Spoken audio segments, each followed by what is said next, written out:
As many of you guys will know, Battlefield 6 made some changes to their movement here recently. Just shortly after the beta ended, they went in and they made some changes to their movement, and it's been fairly controversial. There's been a lot of people arguing about it on social media.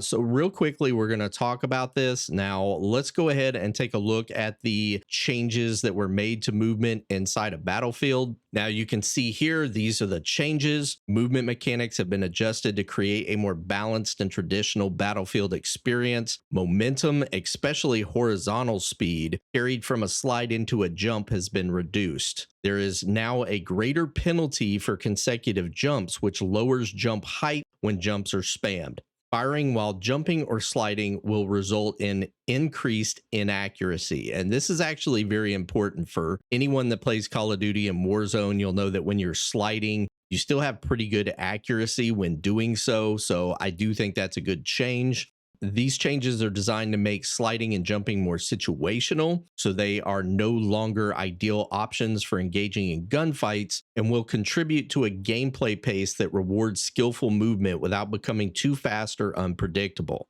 Now, my personal opinion after playing the Battlefield beta was that the movement inside of it felt absolutely amazing. I mean, I'm a Call of Duty player. I have played quite a few Battlefields as well, though. I've kind of gone back and forth between them. But overall, I've played a lot more Call of Duty than I have Battlefield. And to me, that was one of the things I liked because the movement felt a little bit more like Call of Duty. As someone that's played both of them, I can tell you that even with the increased movement inside a Battlefield, it was nowhere close to what Call of Duty's is. But I actually thought the movement was important for a couple different reasons. First and foremost, in Battlefield, you're talking about very large maps, especially when you're playing objective-based things, you know, like Conquest. My experience in the past has been that I would run to, point B, I would get sniped in the head, I would have to go all the way back to E, and then I would have to run all that distance to get back into the fight. And it would usually take a very long time because the movement was kind of slow and clunky. Now, obviously, you can take vehicles. I mean, that is one option too, but most of the time you're going to be running and then you're going to have to make up a lot of ground before that clock runs out. And if the enemy team has already taken that objective, then it's just going to take you even longer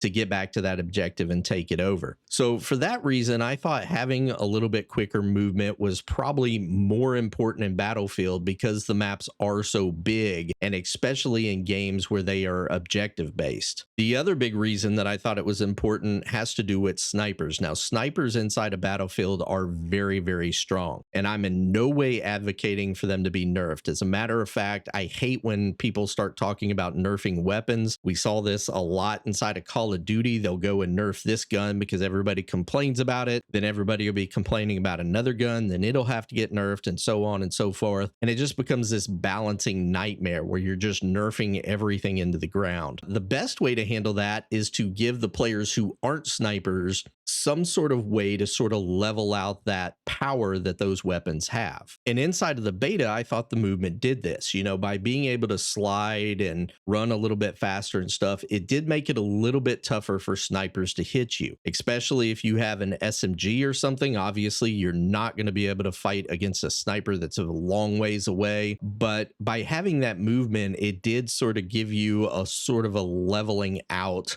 of the power of the sniper rifle. So that was kind of the second reason why I felt that the movement was necessary. Now, I've taken some time to really think about this, though, from a Battlefield player's perspective. As someone who has played a lot of Call of Duty, you'll know that it has had a lot of problems here recently, especially when it comes to movement. Things like Omni movement. There are a lot of people that absolutely hate it.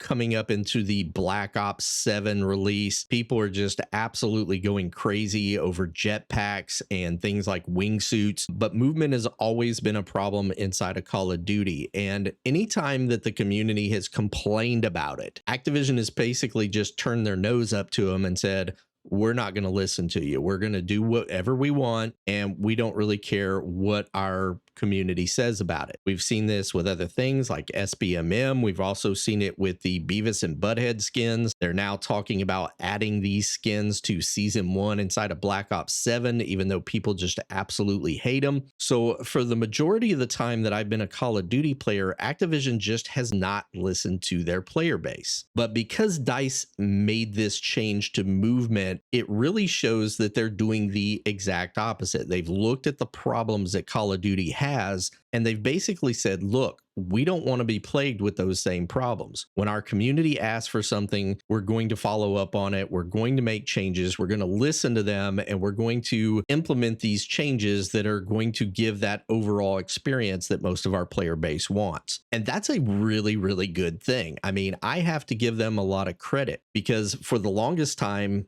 I haven't seen that inside of Call of Duty. This is not something that you see on that side of the aisle. So the fact that they're actually listening to their player base and they're making these changes that the majority of their player base wants, that is a good thing. So I just wanted to say that real quick. I haven't heard a lot of people talking about this. Obviously, again, I have my own personal reasons for wanting movement to be the way it is, but I also kind of have to think about this from an overall view. What do the majority of players want? So this whole argument over this between, Call of Duty players saying, no, the movement needs to stay the same, and Battlefield players saying, no, it needs to be reduced. I just feel like this argument is a little bit ridiculous. We haven't even gotten our hands on the game yet. What I would say is let's wait for the game to come out. Let's see how it feels. It might not feel that much different. And then all of this is really for nothing. But again, I just want to tip my hat off to DICE. I think that they're listening to their community.